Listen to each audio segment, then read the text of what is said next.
Bonjour à tous, on retrouve aujourd'hui dans une nouvelle vidéo, une vidéo qui va concerner le mouvement d'une particule dans un champ magnétique. Dans ce cours, on va traiter la force de Lorentz ou bien la force magnétique, la nature du mouvement et la trajectoire de la particule. Donc la force de Lorentz a pour définition QV vectoriel P. Q c'est la charge de la particule, V c'est la vitesse de la particule et P c'est le champ magnétique.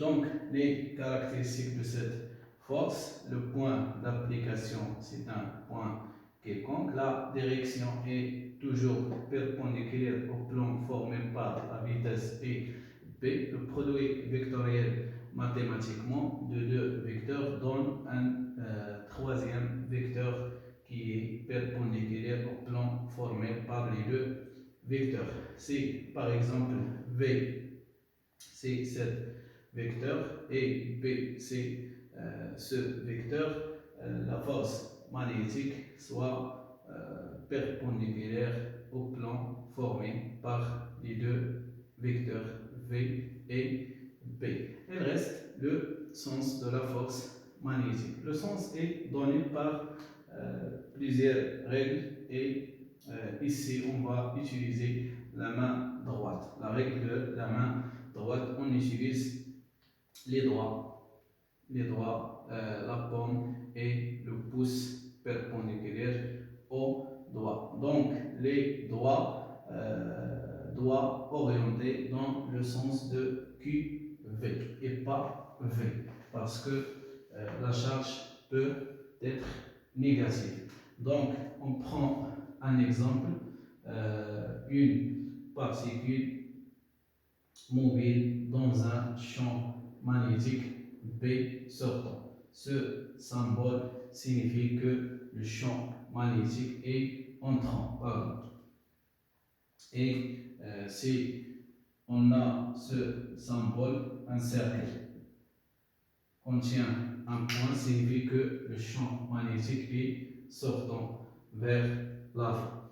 Ici, on utilise un champ magnétique uniforme orienté vers l'arrière. Donc voilà la vitesse des électrons, la charge négative. Donc les doigts doivent orienter dans le sens inverse de la vitesse. C'est Q positif, les doigts orientés dans le même sens que la vitesse. C'est la charge Q est négative, les doigts doivent orienter dans le sens inverse de la vitesse. La paume doit orienter dans le sens du champ magnétique. Le champ magnétique est orienté vers l'intérieur, donc ma main doit poser de cette façon. Donc, voilà la direction ou bien le sens de QV, le sens du champ magnétique. Donc le pouce donne le sens de la force magnétique. Alors la force magnétique est orientée vers le bas. Il est toujours perpendiculaire à la vitesse et orienté vers le sens du cercle ou bien de la trajectoire décrite par la vitesse ou bien décrite par les particules. Les particules décrivent une trajectoire circulaire si la vitesse est perpendiculaire au champ magnétique.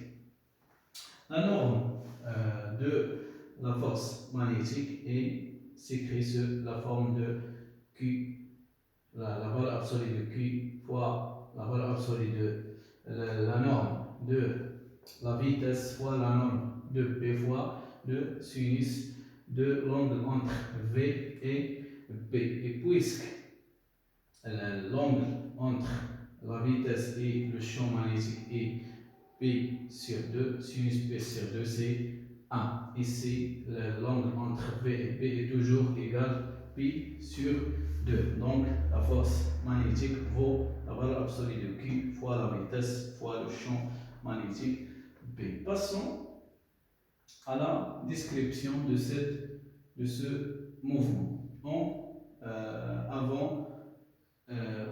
va définir qu'est-ce que la base de Freinet. Donc la base de Freinet, c'est une base A pour origine le point M et A deux vecteurs unitaires U et N. Le vecteur U est tangentiel et N est normal et orienté vers le centre de courbe. On a défini dans les cours précédents que l'accélération dans la base de Freinet égale dV sur dT suivant U plus V au carré sur ρ suivant N. Donc l'accélération a deux composantes, une composante tangentielle et une composante normale. Donc A c'est la somme des deux composantes et on sait que la vitesse est toujours tangente à la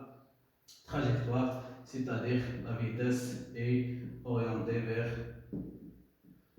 U. Donc V égale orienté suivant U, donc V égale V fois I. Appliquons la deuxième loi de Newton, la somme des forces égale MA.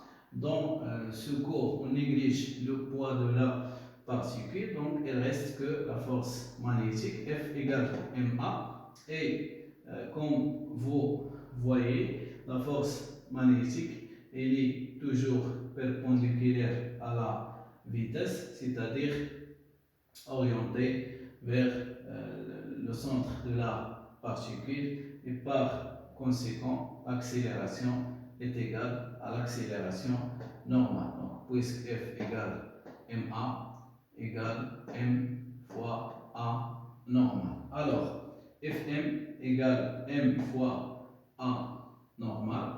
La norme de la force magnétique c'est Q fois V fois P égale m fois a normal, c'est V au carré sur ρ.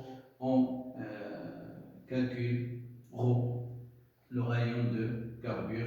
On trouve ρ égale m fois la vitesse sur la valeur de Q, la valeur de la charge fois le champ magnétique B. Comme vous voyez, ρ est une constante, la masse constante, la vitesse constante, le champ magnétique est constant, le rayon constant, alors le mouvement de la particule est circulaire. On a dit que l'accélération est égale à l'accélération normale, c'est-à-dire l'accélération tangentielle est égale à 0.